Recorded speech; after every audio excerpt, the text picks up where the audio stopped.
Is Mr. Robeson here now? All right, you may take the chair.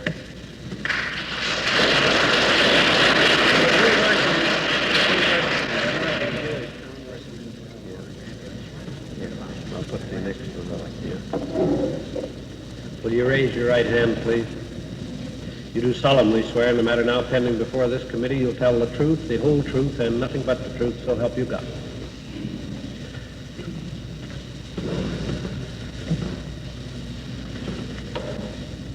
I'm here, Senator. I've been traveling a good deal about the country on various missions. I'm an artist, a singer. Also, I've been in the South and the West, all over, helping, singing for certain charitable organizations. And coming to the bill, I see first is to protect the United States against so-called un-American subversive activities. I presume, since the United States doesn't exist in abstraction, that it means the people of the United States. That would be more or less all right, wouldn't it? I would think so. I'll get back to other sections of the bill. It says in Section 2, the second paragraph, that in the question of the necessity for the legislation, that it's necessary to protect, to establish and set up a totalitarian dictatorship in any country results from the ruthless suppression of all opposition to the party in power. This is what I'm interested in, this complete subordination of the rights of individuals to the state, the denial of fundamental rights and liberties which are characteristic of a representative form of government, such as freedom of speech, the press, of assembly, of religious worship, and result in the maintenance of control over the people through fear, terrorism, and brutality. I've been all over the United States speaking and attempting to speak, and I have been experiencing in our own country today this very thing of control over the people through fear, terrorism, and brutality. This is happening in all parts of this land. Now, it seems to me if we're protecting the people of the United States, that these protections are necessary from quite another point of view than I can see in their so-called necessity in this necessity for legislation. Do you believe that they are I'm saying these entitled to protection even as provided I just want to in finish this my bill? point, and I also again want to say that it says that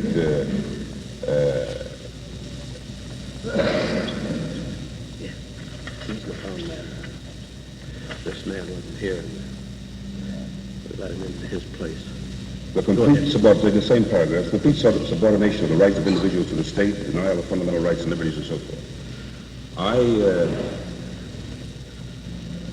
think that this is a complete, for example, definition, since our states are sovereign powers, so to speak, except for the rights delegated to the federal government, a complete description of, say, what happens to Negro people today in Mississippi, Alabama, many other states of the Union.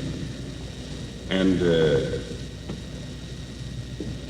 necessity for legislation, it seems to me, I will go into what I consider the constitutionality, the denial of civil rights under this bill, in fact, to the whole question of the way we have placed this whole question in the bill. But it seems to me that the necessity for legislation that might concern, I suggest, with the committee today and for some time to come, that since in this bill, perhaps hundreds, thousands of Americans would like to speak on it, and that it should, that not only today, but perhaps in the future, there should be opportunity for that. But I am tremendously interested, before approaching in detail this bill, just to ask you a question as to why, in the light of the terror that I've seen and the denial of rights, that the lynching bill is not sort of before the Senate at this time. It hasn't come out of the committee. I couldn't answer that. I'm personally trying to get it out of the committee. I think that that if there are any kind of activities that strike at the very basis of our democratic way of life, that this bill certainly should come out. Both parties have gone on record for the civil rights of the Negro people, and it looks as though you might get through without it. So I'm certainly hoping that this bill will come out, and perhaps even this bill could be put aside for the moment and extended later to see that these rights should be should be guaranteed. Now, as for the bill, I see it, the whole question of protecting the rights of the people of the United States, against the background, and the whole question of communism, for example, which is brought in every minute. Mr. Robeson, just could I go on with my question? Yes. I'll answer that in just a second. are you a member of the I will answer that in just a moment. Can I go on with my discussion? Yes. I will answer that. The whole background, I would say so, I would strike at the very root of the conception of what is in these first paragraphs.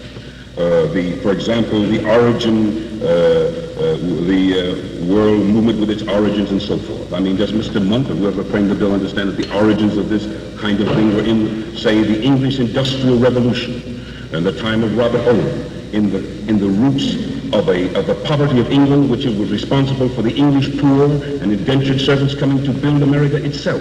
This doesn't just spring up the other day in some part of Europe, a part of the whole struggle of human beings to improve their lot.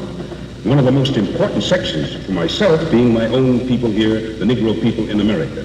So I see the whole framework of the bill, in reality, from my travels about this country and otherwise about the world, in the framework of what we understand as Americans, and what we mean by our democratic ways of life here, is expressed in this paragraph, that it means certainly from our own American history, from the beginning of our struggle for freedom from England, down through the Civil War, which freed my own people, it means through the New Deal an extension.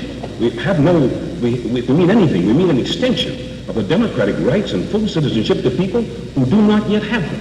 That would include not only 1/10 of the population, the Negro people, it would include, for example, many of the Spanish-American people that I saw in Pueblo, Colorado a few months ago, practically living in hovels under the ground. It would include many in the fruit fields of California, in the whole deep South and all over America. And so in approaching this whole problem of the struggle today in Europe and elsewhere, what has happened in 1917 in Russia, what's happened in Yugoslavia in many places, it has to do with trying, with millions and millions of people who are denied very basic rights, economic, social, and political, of trying to build a decent way of life. Against it have been many forces, the most important of which we joined hands against, the forces of fascism. Now, in going about America today, I say that when I was in Kansas City and I see the police beating workers over the head because they want a decent living, terrorizing the Negro people in West Virginia and all over, I say these are the essence of trying to actually stop the struggle of the people to get the democratic rights which they don't have. And I would go so far as to say that I feel, I've been in the Mr. Munt's state in South Dakota. I was attacked by him once when I sang there. That in the whole discussion, and we can take it up in detail, of defining what is a communist party, what is a front organization, and what has happened in fact throughout America, where they have terrorized people from joining any kind of liberal struggle. Just a second. That this bill seems to me to have as its basic idea not to help the people of the United States or any other people, but to actually stop the struggle by terrorizing people to get rights for Negro people, for workers, and for other Americans who still haven't full citizenship. You read the bill, Mr. Robeson? I have read the bill. All right. Now, Section 4, Paragraph 1. The certain acts that are prohibited are in Section 4. Well, the other is merely registration. No, but you can't dismiss the rest of the bill. Well, I'm not dismissing it. I'm talking about that part. Yes, okay. Do you believe that it should be unlawful for anyone to attempt to establish in the United States a totalitarian dictatorship, the direction and control of which is to be vested in or exercised by or under the domination or control of any foreign government, foreign organization, or foreign individual? We have laws to take care of that. But wait a minute. Of course not. Sure not. You think that should be the law? Sure, that's all. We Now have laws to protect that. We have laws to protect that. What is the law now? We have plenty of laws to take care of any people who would attempt to overthrow this government. No, but what is Mr. Hoover can take care of that. Wait. That's by force or violence, the Smith Act that you're talking about. Okay. Well, this isn't by force or violence. You could do it by other means. What other means, then? Well, penetration. You don't think that Yugoslavia wasn't taken over by the communists, do you, Mr. Robeson? I certainly do not. I think the Yugoslav, as I say, this is very basic. In Czechoslovakia? This is very, by no means. Let's take Czechoslovakia. Yeah. Czechoslovakia. You can check this up. I happened to be in Czechoslovakia in 1945 singing to American troops at the very end of the war. I, as a singer, was called in by the American military to sing to some Czechs at a big party. And I had been in Prague before the war, and I speak the language a little bit. And I was trying to find out who these Czechs were. So finally, a woman comes up to me and said, I'm Countess so-and-so and so, and I met you in Chicago during the war. I said, you were in Chicago during the war, I understand. And I suppose you expect and it occurred to me that maybe she was back in Czechoslovakia to get back a couple of those castles, which had been taken away because those who owned the castles had helped the fascists. All I can say is, and I say this, and I can be called up again on this, I felt that I saw the American military. The only Czechs in the room happened to turn out to be Czech collaborationists and Sudeten Germans. And I would say that the Czech people probably made a decision that under no pressure, even American pressure, would they accept the restoration of Czech fascism, that if they were made to choose, they would choose the other way. That's the way I would suggest it. So and as far as Yugoslavia, it seems to me, I was in Yugoslavia, and I saw the Yugoslav peasants suffering exactly like the Negro peasants suffered in the South. Only they weren't 1/10 of the population. They were perhaps 9/10 of the population. And so when we helped them destroy fascism, including King Peter, whom we now seem to have in this country floating around, I know him as a boy there in London, saw him around there, I think that what has happened in Yugoslavia came from the struggles of the Yugoslav people who, with our help, were able to take the power. And as far as I can see, Senator, they're going to keep it. All right. Mr. Robeson, what is an American communist? You define that I consider an American communist. For example, I know one. He grew up with me. We came up together. He went to Amherst, I went to Rutgers. I was interested in that because Judge Stone, I took law at Columbia University. He was the dean of personal property at the time. He was an Amherst man who played football. We used to talk about this. Now, this fellow grew up with me, was born in Georgia, went through all sorts of, as a Negro boy, injustices and injury to his dignity every 5 minutes.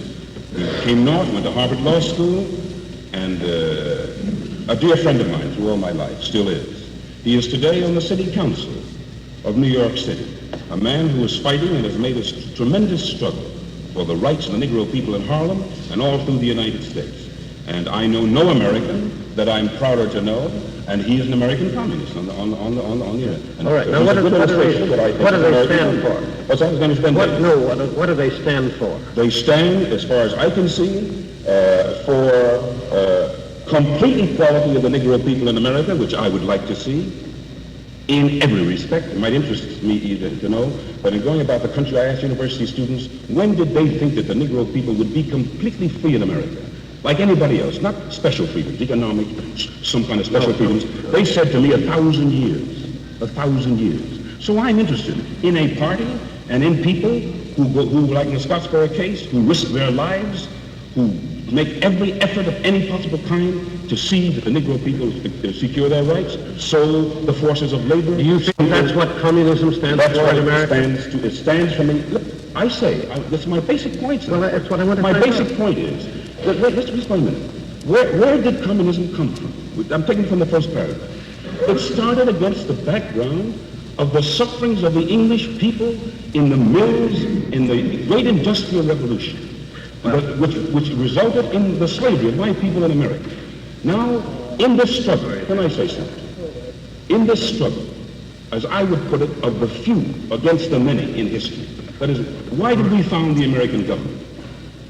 What happened? Why did Cromwell come over in England in 1640? Because he said no divine right of kings. And in order to see that in English history, they had to chop off Charles's head. And we had to have a revolution in 1776. We had to have a civil war to see that somewhere people begin to get their rights. So the French Revolution. So I see history as a struggle of the great mass of people to some way get some fair return for their labor and a decent chance to live. Yes, now this is what's going on in America, Senator. Yes, let's get down to what American communism. Well, I'm saying, to me, they are a part of this whole struggle The interest, so I can only define it against its background. All right. You can't say in one breath, Senator, that it's American communism, an offshoot of Russian communism. Well, that's what I want to know. I say, no. What is Is it Russian under the domination? I say, what is Russian communism an offshoot of? Did Marx or Lenin or did they spring up out of the head of a feeling? No. These came out of the social conditions of Europe. Now, and communism began in England, not in Russia. And let me say, Senator, are you an American communist? Senator, just let me finish the point. I'll answer that question. Now, in Scandinavia today, they have decided to solve these problems of all the resources of the nation being in the hands of a few people by cooperative methods. That is, the General Electric, which controls electricity in this country, they more or less put them out of Sweden by cooperative means. In England today, they have taken over the railroads, coal, banks, by socialist means. That is, by public ownership. Now, this oughtn't be any mystery to the American people. We have TVA. New Zealand is a socialist country. This is a part of the struggle of people to get control of some of the wealth instead of leaving it in the hands of the few. I see communism as nothing but an extension of great public ownership of the main means of resources, like the railroad workers said the other day. The coal mines, if they're that important, Senator, to the United States, that every time there's a national emergency, this is life or death to the American people, doesn't it occur to you that instead of beating the workers on the head, that maybe the government should own the railroads and the coal mines? Well, this is a whole struggle of which communism is a part. This is a part of the conceptions of the struggles of human beings for ages. And you can't move communism out anywhere in the world. Well, then, do I understand? So American communism is, you might as well say, what's an American socialist? What's an American Democrat? American communism is part of the Russian system. No, but do you know that American democratic principles stem directly from the French Revolution and our own revolution? No doubt They're very about that. revolutionary No ideas. doubt about that. They are very revolutionary ideas. Right. In fascist Greece today, these are very revolutionary Mr. Robeson, ideas. let's get down to some of the facts in the bill. Now, I asked you the question, you said you'd answer it. Are you an American communist? Today, Senator Ferguson, that question has become the very basis of the struggle for American civil liberties. 19 or more, and many of the most some of the most brilliant and distinguished Americans are about to go to jail for failure to answer that question, and I'm going to join them if necessary. I refuse to answer the question. You refuse to answer. You refuse to... This is an invasion of my right of secret ballot, Senator Ferguson. If you want to know whether I am the Communist Party is a legal party, like the Democratic Party, Republican Party, I'm going to vote pretty soon. If you want to send some government official to take my ballot away, a secret ballot, my constitutional right, he can see just what I am. I see. Have you a communist card in any communist organization, any state, Mr. Robeson? That is, I consider, a part of the other question that I refuse to answer. Yeah, I see. And it's a party then that doesn't disclose it. That's what I Well, want to maybe get I say, at. I don't, maybe if I were a Republican, maybe I wouldn't disclose it either. I would say, Well, come to the ballot box and see it. I'm not interested in what the Republicans do. All I know, the Communist Party is a legal party in the United States, and making a magnificent struggle on many fronts. I mean, communists just refuse to disclose whether they're members of it. Well, I say since you've made, because today you have made this goes to the very heart of the bill. I say that this whole hysteria, and the bill is a part of that hysteria, to use this, not only to break, not to hurt communists, but really to break the civil liberties of every section of the American people. The rights of labor, the rights of liberals. This is what I consider. This is a very basic. You know something about the communists of America. You know something about the I communists of America. have many dear friends who are Yes. communists. It's perfectly true. And you know I think about they've done a them. magnificent job. But you think they've done a magnificent right. job in America. That's your opinion. That's my opinion. And do you know that it is a fact that they, outside of their membership, decline to disclose that they are communists? Well, I think that they might be, this can be determined. The Supreme Court's going to have to rule on that, I think. But no, isn't that a fact? That I don't except know. among themselves, they decline to make it public that they are communist or not communist? I would say that if it weren't a basic problem of civil liberties, it goes to the very heart of the struggle, and of which the denial of these civil liberties, of which I believe this bill to be a part, that's the reason I'm here, this would not be so at all. Have you ever been to Russia? Oh, yes. And have you studied in Russia? Oh, no, never studied there. I went there as an artist. You never attended You don't- any of the... as far as that's concerned, you don't have to go to Russia to read Marx or Lenin. No, I understand. They didn't give it to me at Rutgers, incidentally, where I went to college, but I read it. Yes, but you've read it since. That's right. You didn't study in any school in Russia. No. Do you know... I went purely as an artist and knew nothing about, when I first went in 1934, nothing about Russia. Do you know... I went only to sing. Do you know the head of the Communist Party in Russia, Mr. Stalin? Do you know... No, I've never met Mr. You've Stalin. never met him? I've seen him. How much time have you spent in Russia? I was there for over a period, let's say between 34 and 37. I was there 2 weeks, 3 weeks, 3 months. What is much more interesting, I should think, Senator, is that my boy went to school there for 2 or 3 years. My one boy. Your boy? Because I found in Russia a complete absence of race prejudice. Yeah. A complete absence. What's the name? The first time in my life, Senator, that I was able to walk the earth with complete dignity as a human being. So I took my boy there. He's now at Cornell. Yes. And let me tell you what happened to him. What age was he? He was 8 or 9 years old. Well, he was just a boy. young...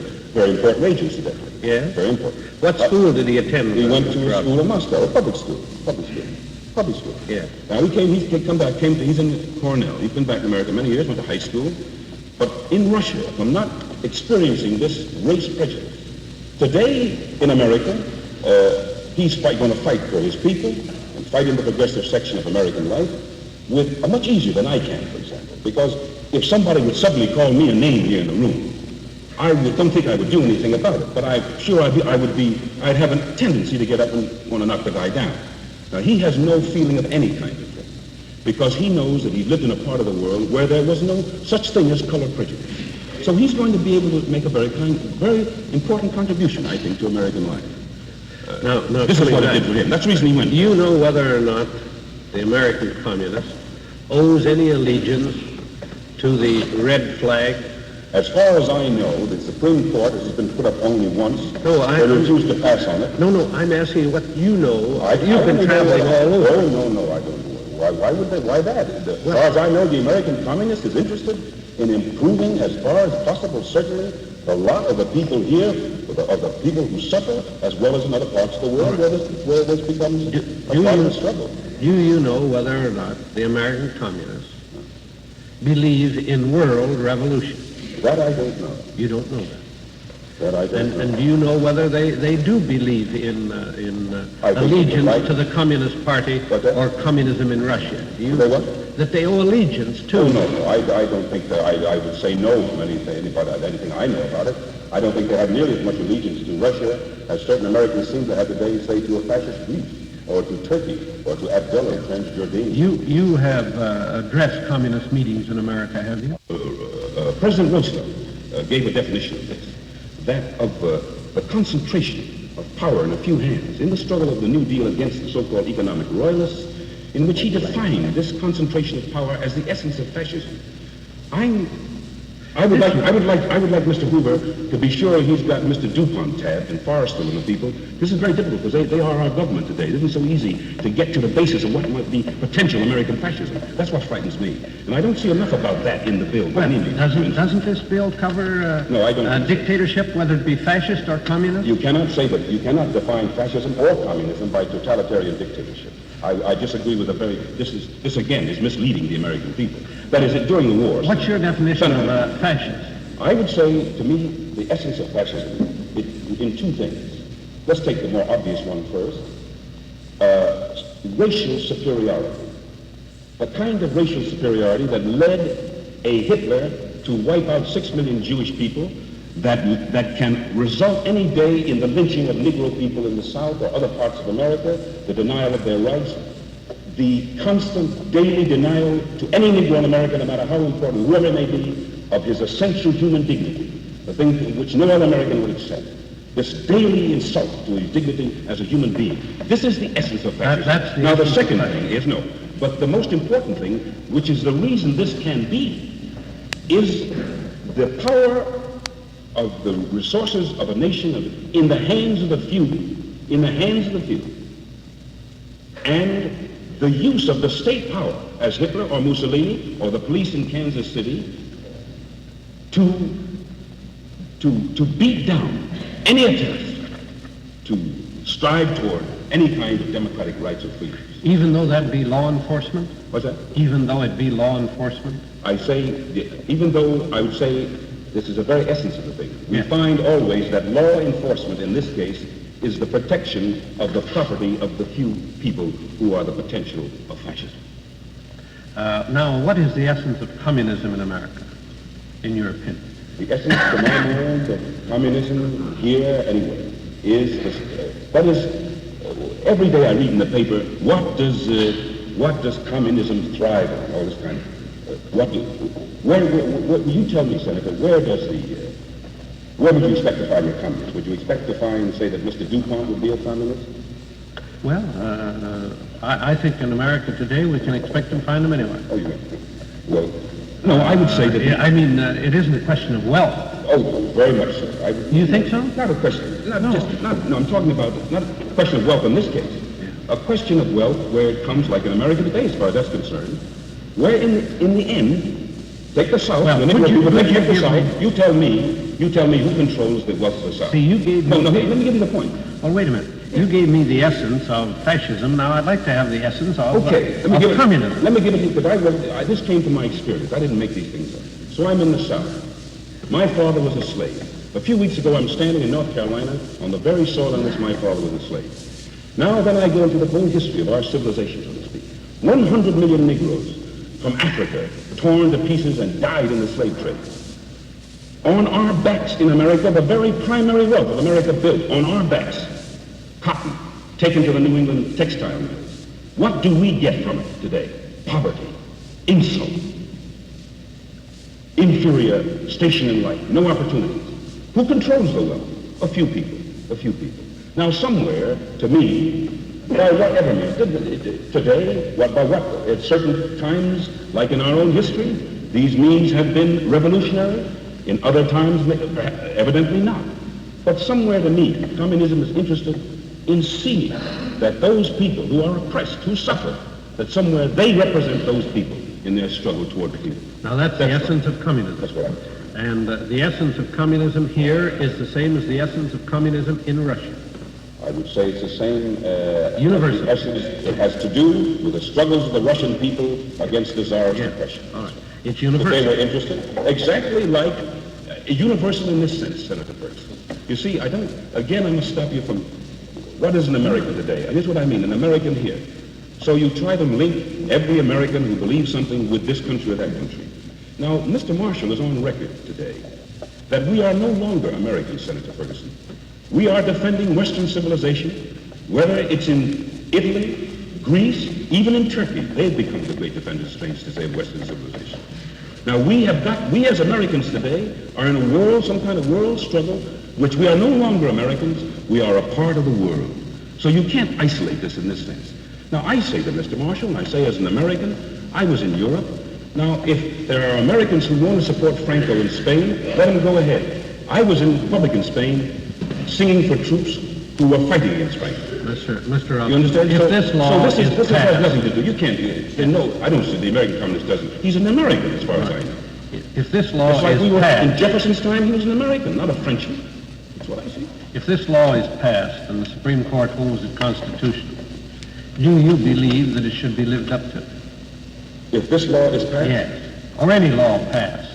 And Well, I say, I think declared this law, first, constitutional. I sincerely hope the Senate won't pass it, and I'm sincerely hope that the Supreme Court will declare it unconstitutional. But if they do, you then believe that the people should live up to it? Well, I'm sure that I would live up to it in every by trying in every possible way to have it taken off the books. Well, but wouldn't you live under it? Wouldn't you say that it was the law and therefore it was binding upon you? Nobody's arguing that point. That's what I mean. Nobody's arguing that point. Well, Mr. Foster told us Friday that he would not obey it if it was In what the law. sense would he not obey it? Just he wouldn't obey it. What do you mean he wouldn't obey it? Well, I don't know what his thinking was, but he said that he would not obey it. He didn't believe that it should be obeyed. That it wasn't registered. But Wouldn't register? Neither would I register. Well, you would- If I were any organization, neither would I register. So you'd be violating the law. Well, then you would violate the But I law. would violate the law. Oh, I see. So then you would violate the law, and you would feel that you were... I would say this to me. I would fight I would really fight it as a real piece of American fascism. Well, That's you what I see, would try to consider. what I'm talking about is after it's declared constitutional by the Supreme Court, Let me put then it- you would defy it. Now, let me put it this way, Senator. Let's suppose a Frenchman at a certain time is now faced with a law passed by Vichy. Would you expect that Frenchman to observe it? Under the former Vichy government? That's No, it wouldn't be the law. Why not?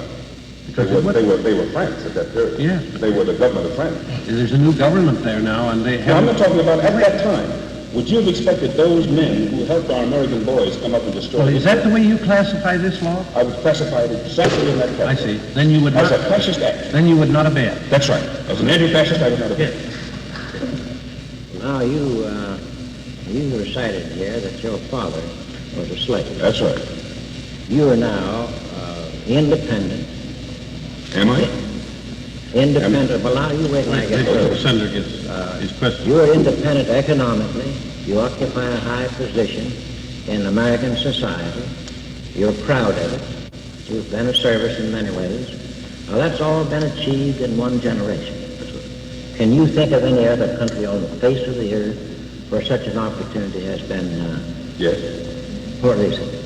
I would say that... Russia? Yes, I would say that not one... Now, you don't mean to say that Russian people have any opportunity at all to be anything more than slaves, do you? They have You said a while ago... infinitely more opportunity, Senator. You than said a I while have ago you necessarily. approved of communism, Right. approved of communism for the deeds it's done. Oh, yes. Yeah. They've liberated the whole people. In many countries. Liberated the whole people. They've liquidated them mostly. No.